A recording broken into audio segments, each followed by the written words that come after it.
Le voyage est aussi pour moi un moment d'introspection personnelle. Euh, eh bien, par exemple, quand on part de Paris pour Bangkok, on sait très bien que le voyage va être long, euh, plus de 10 heures de voyage où on va être coupé un petit peu du monde, on est injoignable.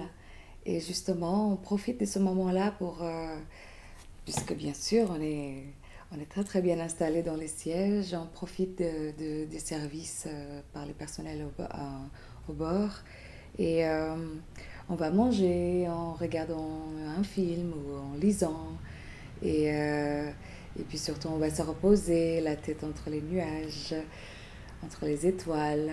Je trouve l'idée très très poétique en fait, d'être hors monde.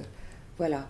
Et puis en fait, pendant ces quelques heures avec soi-même, euh, pour moi qui suis artiste, je savoure ce moment-là puisque, bien par exemple, le dernier voyage que j'ai fait était pour Jakarta, où je me suis produit devant quelques milliers de personnes.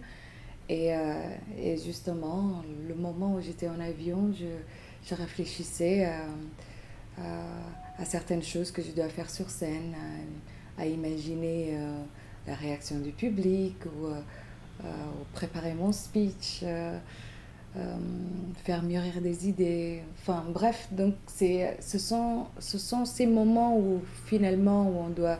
Voilà, c'est un moment où on se repose, où les idées aussi fusent et, euh, et puis finalement on se sent un peu être en harmonie, en belle harmonie avec soi-même, en dehors, en haut en dehors du monde.